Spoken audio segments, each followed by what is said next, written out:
Hey, good morning. This is Natalie, and I'm excited that y'all joined us here in Murfreesboro. So this is actually our third Friday focus. We've been in Knoxville, we've been in Greenville, and if you were wondering when we were going to come to Middle Tennessee, we are here. And actually, in 2 weeks, we'll be in West Tennessee. So we are trying to spread the state and bring you as much cool content as possible from our excellent Master Gardener programs and their great leader agents across the state. So today you are going to hear from Rachel Painter, who you probably already know because she's a member of the Master Gardener Work Group. She's been here in Rutherford County for about 3 years, doing an excellent job. The person who you're going to hear from today, who you may know less, is Anna Duncan, who is actually an extension horticulture agent as well as a 4-H agent, so a split appointment. And she works in Coffee County, which is just a little bit south of Murfreesboro.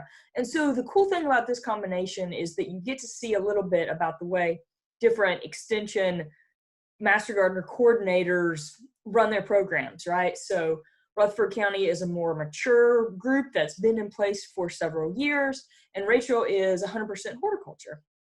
Anna, on the other hand, has a younger group that she and Morgan Franklin together, who's over in Franklin County, have recently started, and so it's a young, growing group. And Anna herself actually has 75% 4-H and 25% horticulture. And so what she does is brings kind of a different combination of activities and brings her Master Gardeners in on some of the cool youth work that she does. So you are going to get to see a great combination of horticulture, outreach, as well as kind of today we're focusing a little bit on youth and bringing some of the great youth gardens and youth activities that both of these agents and their Master Gardeners are working on.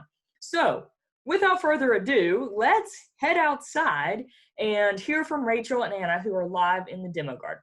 So I am here today in our demo gardens, our demonstration gardens. As you can see, our farmers market is going on. So if you hear some traffic noise in the background, that is what's going on. And I'm going to start off in our herb garden. So I'm going to turn my screen around so that you can see that instead of me. And here we are. So this is our herb garden. And as you can see, we put in these nice signs. And so these are here so that people can read when we are not here to talk to them ourselves. And so our Master Gardeners put these together and plan these out. And then we put our logos down here on the bottom so that everything looks good. And so we'll get started looking at our gardens. So I'm going to come up here to the front. And we also put in these nice signs here to say what everything is. So as you can see, we start off with this lavender, and this is called phenomenal lavender. And we actually have 3 plants here. And of course, this grows up very tall and sticks up straight. So we love that. And this has been great. About the end of June, beginning of July, this thing will be covered with bees. You can see there's a couple on here right now. I don't know if you can see him. There we go. But this thing will be absolutely covered. So we love that. We put in some more kind of ground cover herbs. You can see here the thyme. Third section is very fragrant and smells a lot. So as you walk up, we love greeting you with this fragrant section so that you smell all of that as you walk up. So again, this sign here says fragrant. And we actually stole that idea from our friends in Crossville. And we actually went up there and got those. Lisha, one of our Master Gardeners, went up there and got those made for this herb garden with Barbara. And we love those. We love this sign. It is very nicely made, engraved, you know, not going to wear off as if we wrote it ourselves. So we love that. We also, so those signs were made again in Crossville, Tennessee. These down here were made from a company here in Murfreesboro. So this is just metal, you know, screwed together. We actually concreted it into the ground for safety reasons. And then this one here was also made here in Murfreesboro. And this is just a kind of screen print that they layer on top, and then they cover it with something else so that it doesn't fade or anything in the sun. So those should last us for years to come. So those are a big expense, but once you put them in, you know, you're not going to have to keep updating them or changing them or fixing them. And if we did have to update this, they said that they can just print another one and overlay it. So if we want to update these, it's not as much of an expense. So we line this with this river rock from a place here in Smyrna, and we love that. We put down this black mulch to kind of offset the pathway. So we made a path so that people could walk through here. We also made one in the butterfly garden because people were walking through them anyways. So just an update, if you have a demonstration garden and people are using it in a certain way, quit trying to fight that, just kind of embrace it. So if people wanted to walk through our gardens, we wanted to make it easier for them and make a path for them to do so that they weren't messing up our plants. So we made the black path. Again, this is our culinary section. So we've got some different culinary herbs in there. And then over here is medicinal. So a little note here to share. Some things that run, of course, herbs spread a lot. And so we have planted in here some pots. So if you have any broken pots, any kind of pots that, you don't care about or you don't like as much anymore, you can bury those in the ground. And that way your herbs don't take over an entire area. So that's an actual, as you can see, pot that we've buried. And then over here, we have just some cattle mineral tubs. So that's just hard black plastic. And we cut the bottoms out of those. But they go, pretty far in the ground. I would say at least a good 2 feet in the ground. We do have signs. So we put these little plant tag signs, as you can see here, so that we can update those. I don't know which one y'all want particularly, but here's our coneflower. That is technically an herb, as well as a flower. Over here, we have a jasmine vine, and then a black elderberry. This one's doing much better than it was last year, and people love to see that dark color foliage. So, anyways, we just bury these pots in here so that they don't run and take over everything. We have lots of different kinds of garlic in here, some tansy back there, some comfrey, fennel, that is as tall as I am, monarda, a spice bush over here. And then back here we have our native honeysuckle vine growing up on one of our sheds. So yes, we put in this path again to embrace what was happening instead of fighting it every year. And underneath the pathway, we did put a hard black plastic, just so that weeds don't grow up and so that the mulch doesn't keep, spreading or anything like that. So we did do that. We did spike it down so that it didn't move or anything like that. We really have to think about liability here. I know other large gardens do as well, but here in Rutherford County, this is county property, and we do have a lot of visitors. On a given market day, when COVID is not going on, we would probably have anywhere from 50 to 60 visitors on a Tuesday or Friday. And so that's a lot at one time. We have to think about everybody walking through here, making sure everything is safe. So keep that in the back of your mind. This is our butterfly garden. We put the little bench in there, and people have come and take beautiful photos sitting right there. So we love that. And butterfly bushes growing up, more coneflower, hot poker, rue. Might be going too fast, sorry. Our columbine at its last end here. Here's our butterfly bushes. We cut these back every year pretty much, and they just grow up. So it's kind of fun for little kids to walk through there. It kind of seems like a little, I don't know, secret fun path. Here is butter and eggs. We love this thing, and so does everyone else, because it's so unique. And so it just kind of spreads out here, roots down. Here's the sign. So we love that, especially contrasting with this purple garden phlox. So it looks really pretty, and it'll get bigger. And back there in the back, we have some plume poppies, some Russian sage.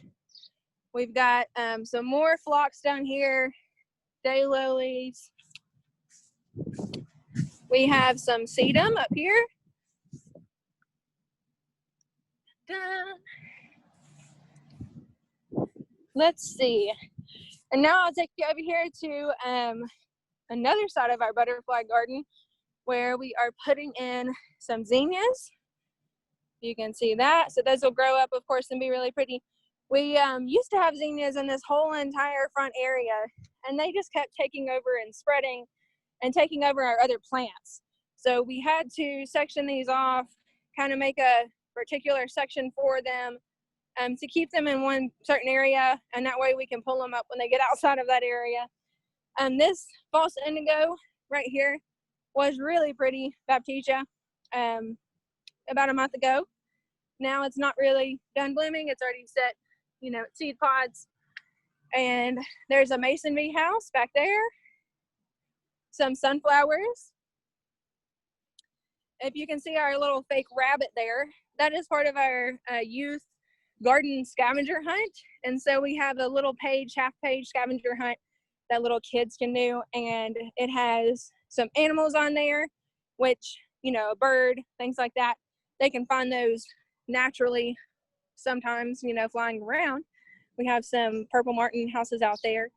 And so normally they can find these things, but we also put little concrete ones in here in case they can't. So normally you probably could see a rabbit out here, but we put one in here for those kids that don't see one that day so that they don't get upset. We also have another birdhouse there. A small rain garden up here. We also have a larger one way down there. And then our pond, which has some large catfish. People are fishing right now during the market days. I'll jump over here real quick. Rachel, while you're walking, if you want to share a little bit about the history, I think sometimes with our large and, you know, kind of mature demo gardens, people feel that it might be a little overwhelming, but this is years of work, right? Yes, yes. This was started, I don't know, one of my master gardeners jumped on here, probably before I was born. I'm just kidding. I don't know when it was started, but it has been years and years of work. And when I got here 3 years ago, you know, they were looking pretty good, but we just needed a rejuvenation and just some more excitement. And so we really started trying to work with our project leaders, trying to get co-leaders of our gardens. So each of our gardens, you know, compost, vegetables, butterfly, all has a garden leader, a project leader. And then we have a vice president of demonstration gardens, Lisha Anderson, that is in charge of communicating with all of them so that they stay on the same page and so that they all know what's going on. And if they need anything, they talk to her. And so we plan garden work days every spring and fall. And we just try to make sure that everyone knows that they're not in this alone. The garden project leader is not in charge of making sure that their own garden is maintained completely. They are in charge of motivating others to join them in that garden and giving direction for where that garden will go. So no, this is not overnight. This is not even in 1 year. It's been this entire 3 years that I've been here to even, you know, get it to this point. We've built it up a lot since then. So this is not going to happen overnight. And I know that that is intimidating sometimes, especially for smaller groups that don't have the manpower of 100 something people groups. So keep that in mind. And if you know it, this had to start somewhere. So, you know, when we started this vegetable garden, we didn't have 5 beds. We didn't have that at all. We didn't have a hugelkultur. We didn't have blueberries. We didn't have crepe myrtles. So start with what you have and where you're at. And if you have one demonstration vegetable garden bed and a couple pollinator plants, that's okay. That's perfectly okay. So here's our compost.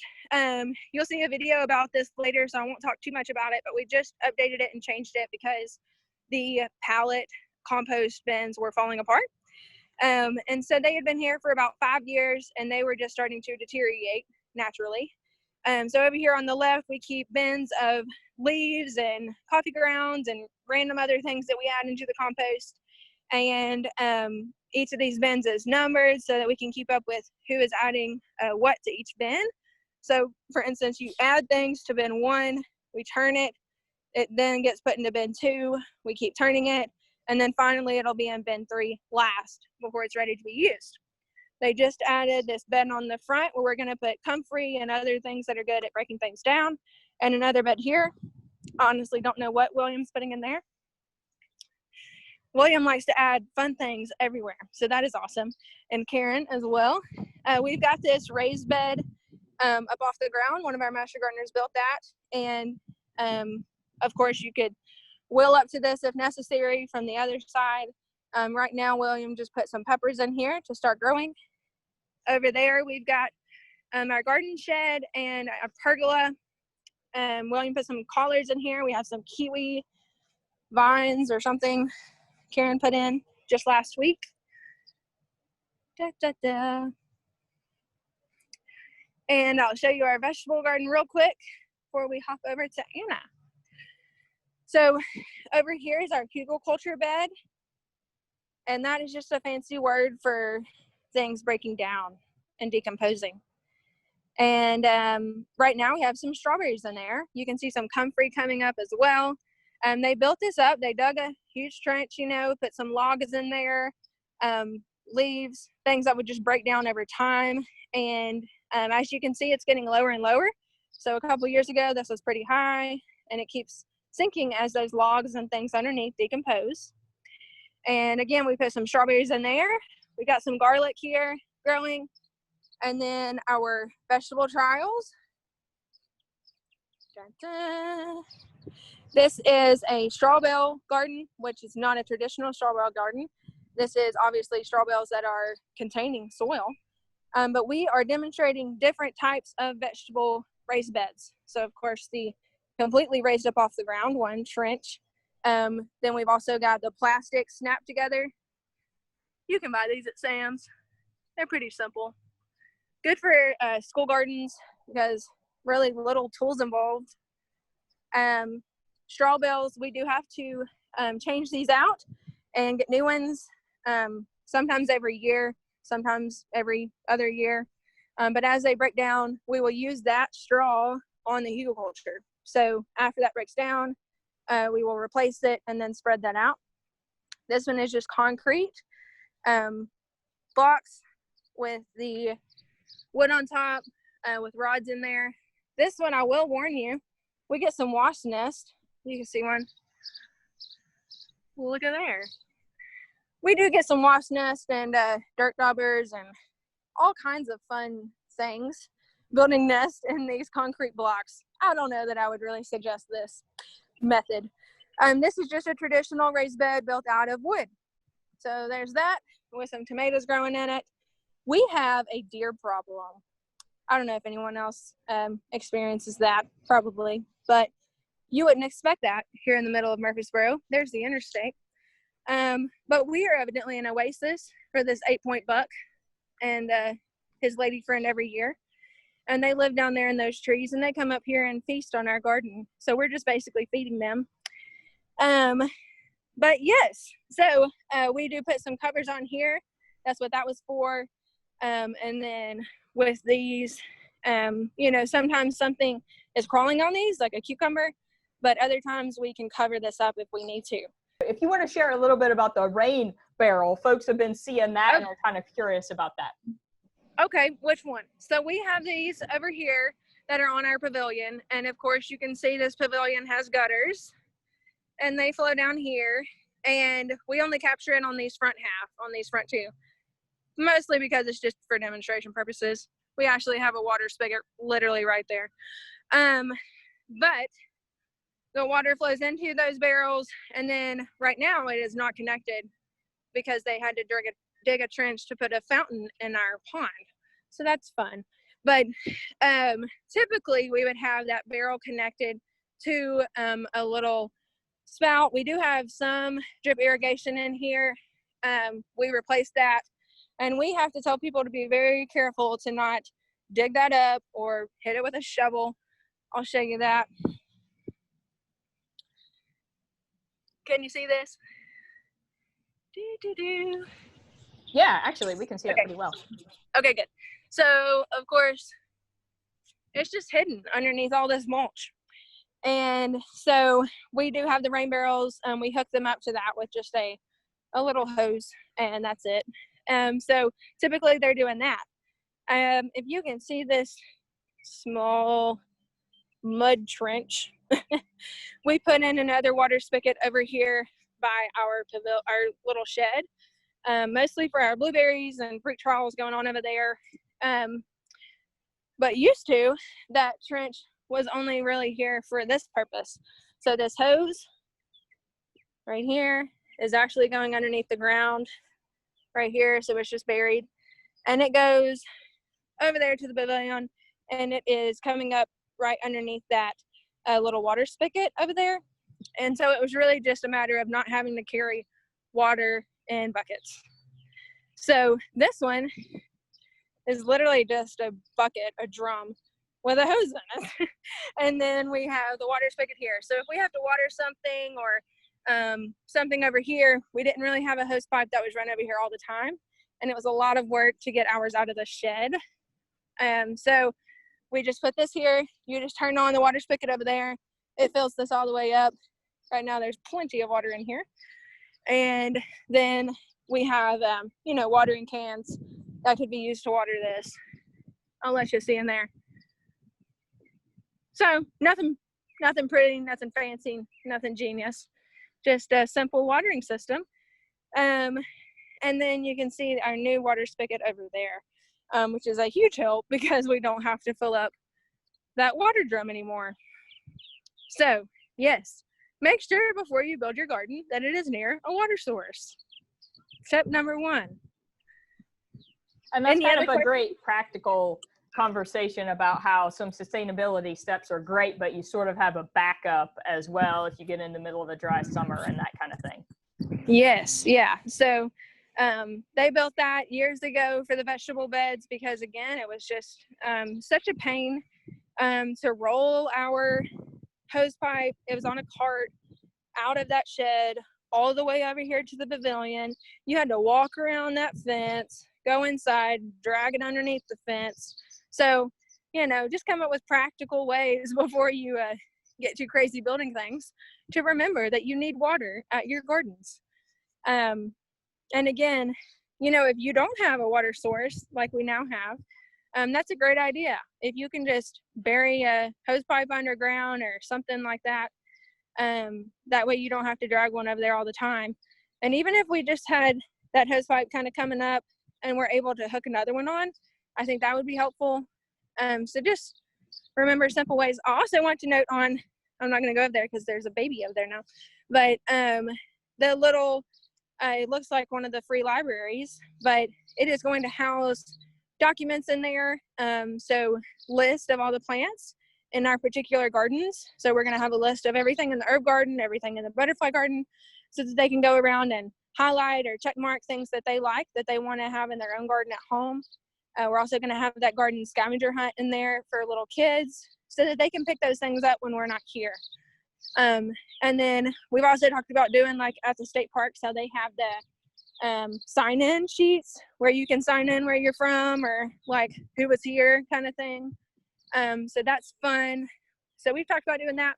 We also have one of the little geocache things here. I don't know if y'all are familiar with those, but it's like a little game online. I don't know. It's been around for a long time. And people can find a geocache thing and try to find out where they're at. There's some in the UT Gardens in Knoxville too. But online, once they find it, it has a code. And so they have to enter that code and then they can unlock this. And this just has like little simple butterfly rings and random things for little kids.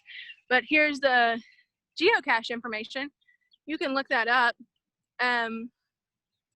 It's hidden by the speckled bee, and the cache name is Monarch BNB, something about butterflies. But you can look that up, and people actually want to put these out in your gardens. So if you have a garden and you want to add a geocache, you can look that up. And I don't know how you contact people, but they enter them. And so people come out here and I see them all the time coming out here and finding that geocache. So I guess it's a bigger deal than I realized, but it's fun for people. And I will, I guess, come back over. I don't even know what time it is. I'm going to come over here for Anna. Well, thank you guys for being with us. My name is Anna Duncan, and I'm an extension agent in Coffee County.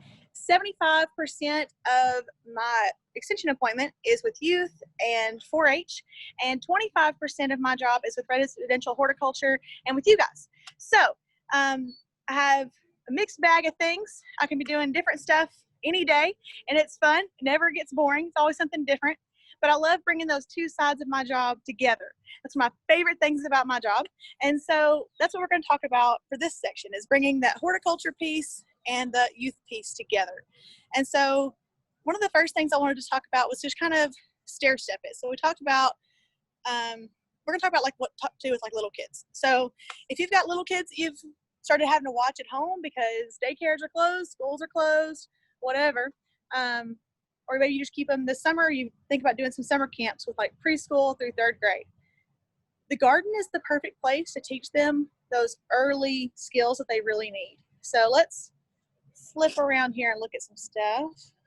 All right. So just like as you're going about your normal garden routine, this is where you want to take these kids. First of all, you're getting them outside and burning off some energy, and that's great. The other thing is, this is the time in their life when they're really developing those key language skills. And so while you're going about gardening and watering, first of all, they can water, let them help you. But then also just ask them questions, involve them in a way that is on their level. They may not know what this shrub is. They may not be able to identify all these different herbs, but if you ask them, what does this lamb's ear feel like? They'll be like, ooh, that's soft. Or what does the top of it feel like? They'll say, oh, that's prickly, or that's hard, or whatever they want to say, right? So you're helping them to make those connections between those tactile things and language.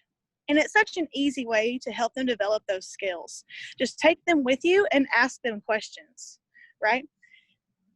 The other easy thing, ask them about colors. What color do you see? Which plant is your favorite? Why? Ask them these things. Involve them. They love it. The other thing would be just find opportunities for them to count and practice those math skills. These little guys right here are perfect. These little petals, say how many petals are on that? Or maybe explain what a petal is first. That might help. But then talk about that. Let them count those little things. It's these little things, these little conversations that make a huge difference for these kids. Because one thing that I try to really stress anytime I'm talking about 4-H or about any of these concepts or these programs that we do is that we're developing the whole kid, right? We're teaching and educating the whole child because they're little humans that are trying to learn how to be big humans. And so at any point in time, we can't just educate their brain. We can't just educate their heart. It's all one system. They're all one person. And so it all has to work together. And so while their little hands are learning to explore the garden, their brain is also trying to learn what to do with that information. And you can help them very easily just by asking them simple questions. So I'm going to walk back over here towards the herb garden, because the other easy things to do is ask them about smell or even about taste, right? Because like over there they have those chives and they can just taste them, see what they taste like. Because a lot of studies have shown that kids that are involved in the growing of their food and the preparation of their food are more willing to try new things and they make healthier food choices. So get them out here with you in the herb garden and the vegetable garden and let them experience these things, because experiential learning is one of the best ways for kids to really, truly understand. Just telling them or just having them read about it, it's just not the same as experiencing it, right? And so this is good for even older kids, just having them experience these things with you. So that's just kind of the basics on the littles. So I want to show y'all a fun activity that's good for the littles, but also the older ones. Okay, so do we have a reproducible plan? Yes, yes, yes. So actually for my master's program that I just completed, Natalie was on my committee. Thank you, Natalie. And with her help and my other advisors, we created a curriculum with Tennessee 4-H that's not published yet. It's almost there, but it is focused on the next topic. And so you can use just about any house plant or herb or anything like that with this program to teach a lot of different concepts for your kids.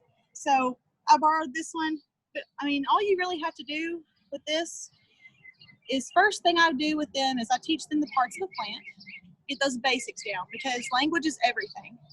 If they don't understand what you're talking about, then they can't learn what you want them to really learn, right? So if they don't understand where a petiole is, if they don't understand where a stem or, you know, the node or anything, thank you, that's word, node, where the node is, then they're going to have a really hard time grasping why you cut it at a certain place, right? They're going to have a really hard time understanding why the different parts of the plant are important and how they function together.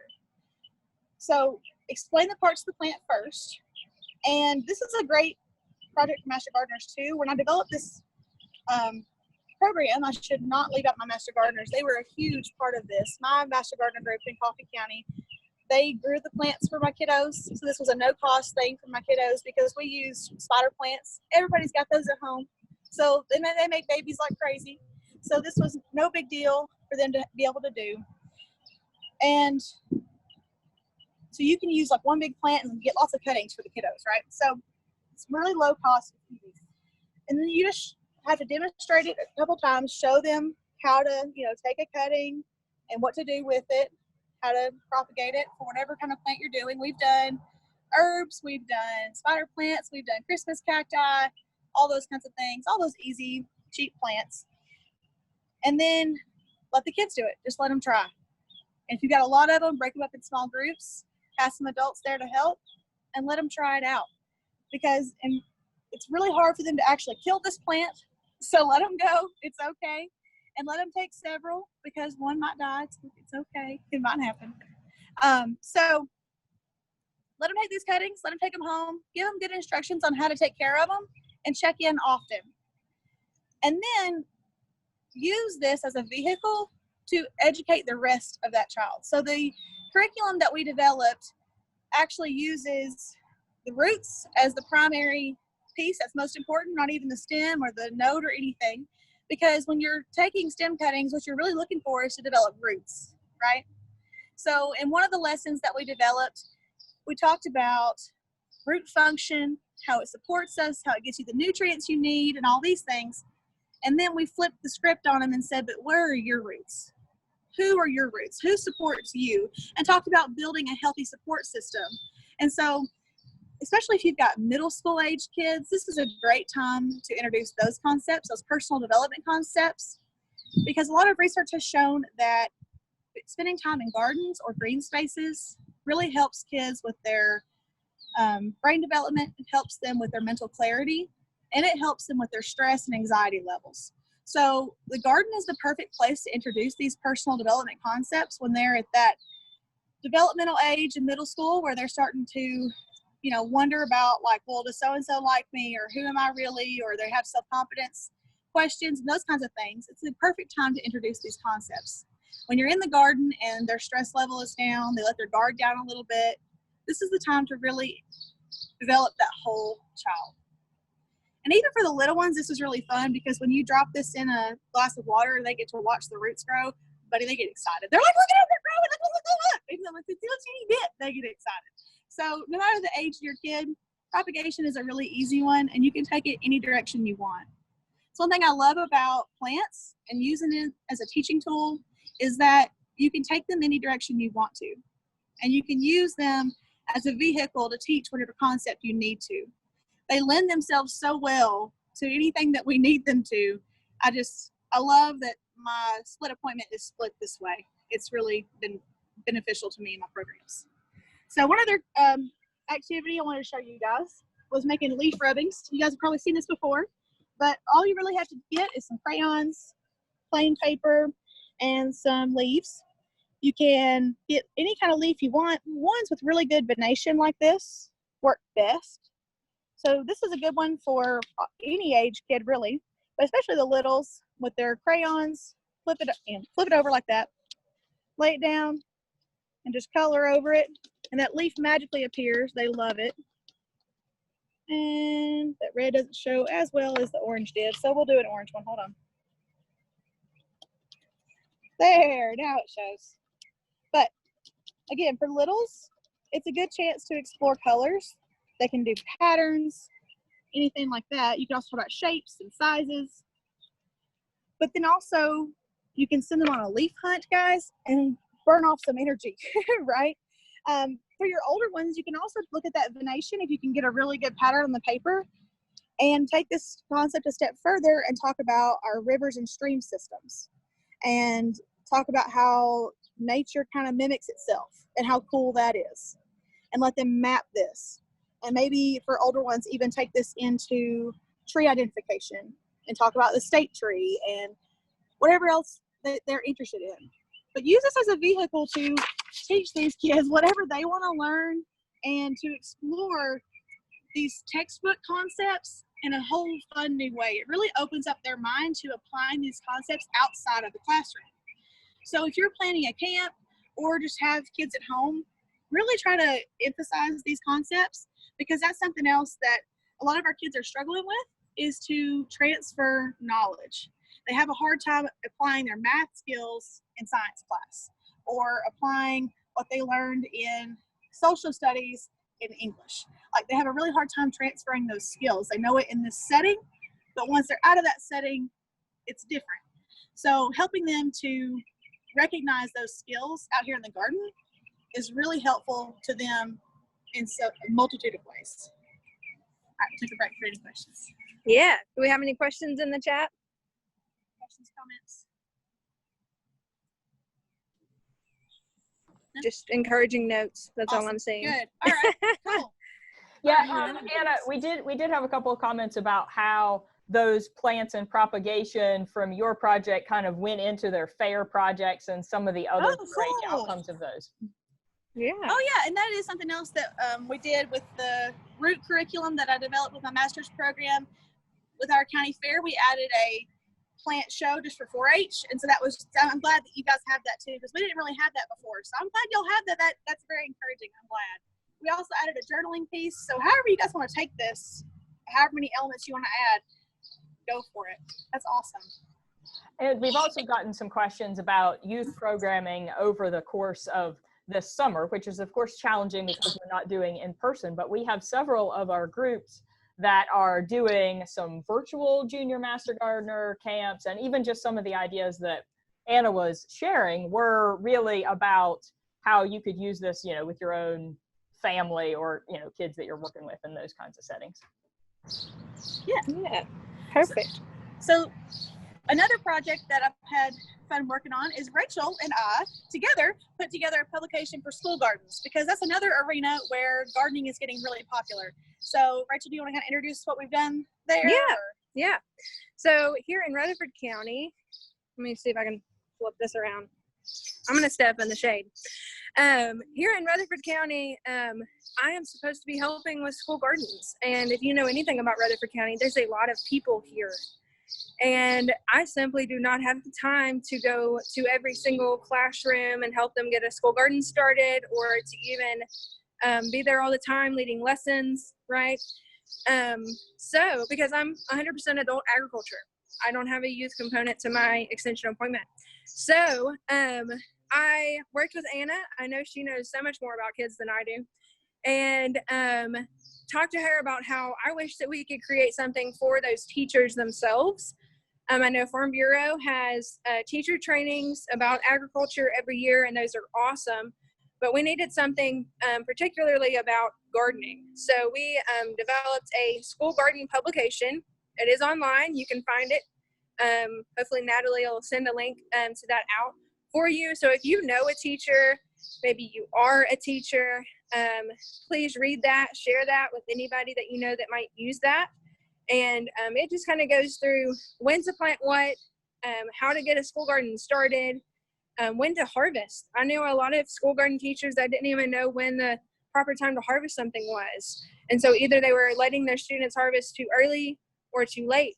And so, simple things like that we can just help those teachers get started. And if they have a question past that, then that's completely fine to ask an extension agent. That's what they're here for. But we just wanted a simple document, a how-to document for those that either wanted to start a school garden or maybe took over a school garden. Teachers move schools all the time, and they might come into a position where there's already a garden there and they didn't know how to manage it or anything about it, right? So we just wanted to have a document for them, a go-to document, because sometimes they even felt silly asking questions, right? So just some of those basic answers or where to find more information was really helpful. So Anna and I wrote that. Again, it's out there. Natalie will send a link or something to it, I'm sure. And so please read that. It's even good for those that just have grandkids or kids, or maybe homeschools even. So things like that are great just to share. And again, Farm Bureau was helpful with that as well. So they are going to be sharing that with all of their teachers through the Ag in the Classroom. So that's a great way to get that out. So think about your connections and your partnerships in your own county and how you can utilize those. So again, we reached out to them and said, I know y'all do this awesome training. How can we pair up with y'all to get this out to those teachers? And they were happy to do it. So think about those partnerships and how you can utilize those to your advantage to also just help get information out. Farm Bureau also helps sponsor our junior gardener camp. We've only had one so far, but they did a pizza party for us, and they gave us little baggies of goodies for all those kids. So again, reach out to those organizations. If you run a gardener camp, or even if you're going to do something online, they might already have some great lesson plans. I know they do, that you can share as part of your junior gardener camp if you're doing something online. So think about those. You don't have to create all of your curriculum yourself. You want to talk again? And it's a great segue to some of the conversation that's been in the chat box, because people were asking about junior master gardeners and kind of how this fits together. And they really all fit together. A lot of the things that are in this publication are very practical about how to, form a community consensus and get some of other people involved. So it can fit very well with some of the junior master gardener curriculum materials. Yes. And I wanted to share something else, and then we will let Natalie take over while we take you to the pollinator bed. So I just wanted to add, in that publication, also Rachel did a great job of explaining the budgets and how much this stuff can actually cost to build and being realistic about these projects. I really appreciated that from her economics side, because while I may have the kid brain and go, let's color up with some leaves, Rachel has the numbers side. So that's why I was really glad to have this partnership. I think we had a really practical product for these teachers that I'm really excited about. And we also had those just budget-friendly options. I'm sure you guys have heard us talk about the livestock totes and those kinds of things. And so we even put that stuff in there. There's ways to partner with your other community people, like farmers, that you may not even think about. So I would just add that when you're planning these camps or new projects, programs, whatever that looks like for you, remember that it doesn't have to be elaborate. It just has to be meaningful. And as long as you're aiming to educate that whole person, that's what really counts.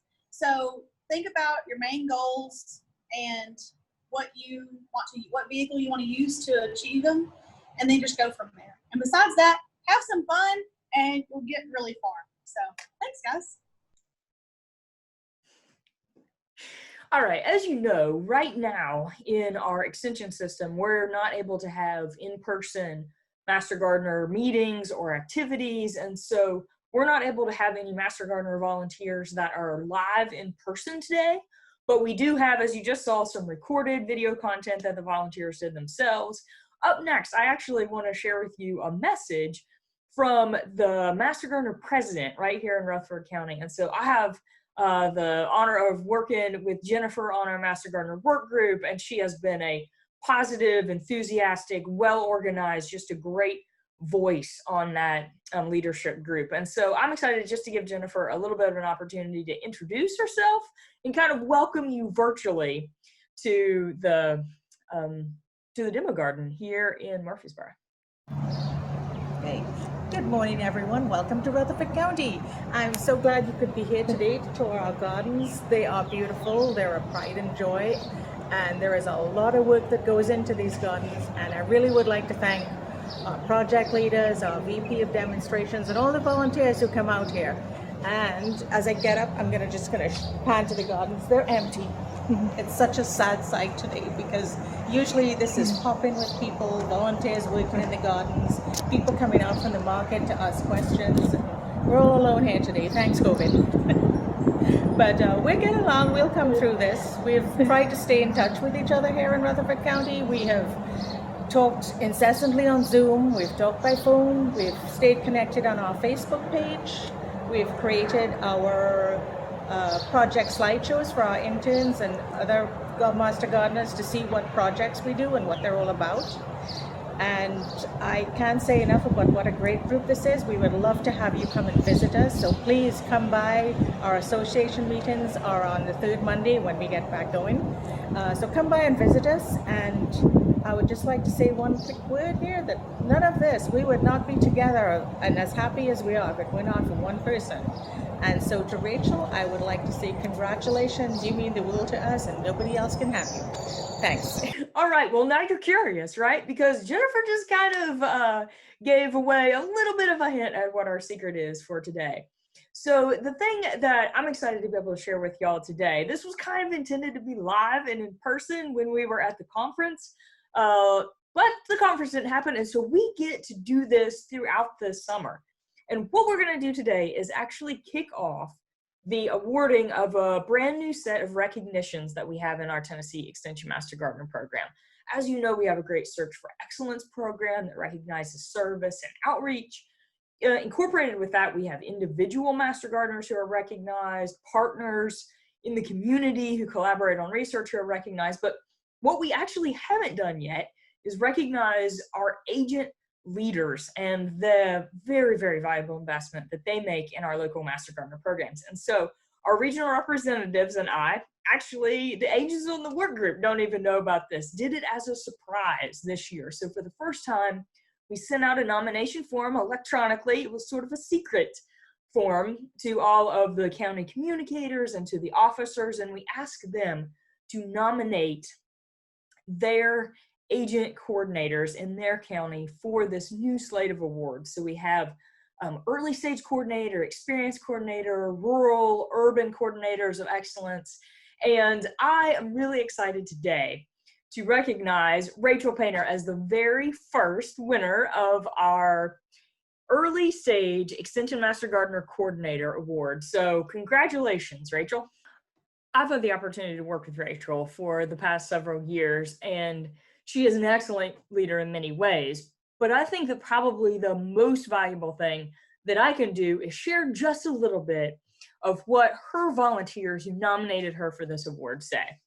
They say that Rachel has genuine enthusiasm and commitment to her job, to the Master Gardener mission, and volunteerism, which is contagious. The impact of Rachel's enthusiasm and commitment has flowed through to us as the volunteers, and we have seen this reflected in increased volunteerism and our events and projects. Rachel's enthusiasm is not just reflected in our public face, but also our private one. In board and association meetings, even in winter with a long drive, she is there with a smile at the meetings. And along with her joy and enthusiasm, we have larger attendance at our meetings. And they go on to state, she's brought to us a new vibrancy as a group, something that's felt by all of our members and can certainly be seen by the community that we interact with. And so this is it goes on, right? But her volunteers bring forth her ability to share new technology tools, in her commitment and enthusiasm about the Master Gardener mission, and her emotional intelligence and the way that she interacts with and supports and uplifts the volunteers that are in the local organization. And so that was really what I wanted to say. I think that sometimes when we look around our extension programs, when we look around our Master Gardener programs, we think of leadership as the person who's talking at the front of the room. And that's true, right? That is a factor. And Rachel can do that. If you were on our last week in April Master Gardener Zoom meeting, you heard passionate statement about the Master Gardener mission and what we can really accomplish in our counties from Rachel. It was fabulous. You should watch the video. However, it's the building up people in the back of the room, I think, that really sets off some of our amazing young leaders. And so I'm just really excited to be able to recognize Rachel for what she's done in Rutherford County and for how she's impacted the Master Gardener program across the state. So congratulations. Oh, thank y'all so much. I'm not going to put it on my face because I don't want to see me crying. But that was very sweet. Thank you all for your kind words. And here is our Pollinator Island, my favorite part of our office. And, you know, you might not have a humongous area to put in a demonstration like this. This is obviously called Pollinator Island because it is a parking lot island. And Mitchell Moat and I, you might have seen him talking about grass because that's his favorite thing. And he's another ag agent here. And we put this in because I went to an urban extension conference and everybody was just bragging on themselves because they had put in small little pollinator things in the front of their offices, and they were showing photos, and they were tiny. And so I was like, this is ridiculous, you know? We could put in something way bigger and better because that's what we do here in Rutherford County and in Tennessee, right? So this was all in Georgia that they were sharing about their little pollinator plots, you know, and they were like 4 feet by 4 feet. And so I said, let's just do a whole parking lot. And so Mitchell burnt this down for us by mowing it really close. And then he aerated and we raked off behind the mower. We just put a fence back there and we just pulled it off, all the grass, all the dead weeds. And so last year, beginning of May, we put in 14 bags of pollinator seed, and we spread that out with a spreader and put this all over this whole area. And last year, I'm going to be honest, it looked like a weed patch. And my county director was like, Rachel, we're going to mow that down. And I had to beg him to say no, because I said, it's going to look pretty, I promise. And finally, people just didn't believe me. There were some snakes living in here. It was a mess. And this year, everyone is excited because it looks awesome. So we have, you know, Instagram blogger people coming out here and taking some awesome photos and putting those up. And people that have never been to the extension office are coming to the extension office, and we're not even here. So this is our Pollinator Island. As you can see, it's just a mixture of different wildflower seeds. And again, we just purchased a bird and butterfly seed mixture. That was what this was called. It was in a large green bag. I don't know who it was by, but you can find those online. And again, all we did was spread this out. We aerated and spread the seed. And then it just rained. That's it, you know? And we did go through some, you know, dry periods in the fall. We didn't really give it any extra water or anything. But people are coming out here enjoying this, and that's what this is here for. And, you know, it's here to just teach people what pollinators are all about, and they can see different ones buzzing around or want to be. And there's a bird living in here, so that kind of catches people off guard if they try to jump up in here in the flowers. You can see some people making paths, which we don't appreciate. But you can see here it's just gorgeous, and there's plenty of random things coming up. There's a sunflower coming up. Didn't plant that. And there's plenty of things mixed in here. I'm gonna try to get close. So it's just a fun, you know, area that brightens people's days. They can see it from the main road over there, which runs right there. And so as they see it, as they come by, a lot of people are pulling up in here to see what the heck is going on. And then they find this little oasis. So it's really cool to see little kids out here enjoying this. Even people have been bringing cars over here, take a picture of their car in front of it. I mean, you wouldn't believe the crazy things people do in Rutherford County. And so, yeah, that's about all I have to say about it. But any questions about how to get that going? I tried to cover that. Let me go to the chat. People are there every day taking photos. Yes, that is true. What is your plan for the island in the fall and going into 2020? So, as I said, in the fall, this just kind of dies down. And yes, it does look kind of ugly. But after this all sets seed, it goes back, into the ground here. And then in the fall, some of these were still standing up. We eventually did mow it down. And then it just kind of looked like dead Bermuda grass or something. And then it all comes sprouting up in the spring. So I do think I've been talking to Mitchell about putting out some more wildflower seed, or more just flower seed in general, just to have something kind of blooming in the fall. So right now, all of this is kind of early spring. Some of them will go throughout the summer, but I mean, they're kind of at their peak here. Just buckwheat or something. Yeah, something that would bloom in the fall, or at least late summer, just because it did kind of look pretty ugly.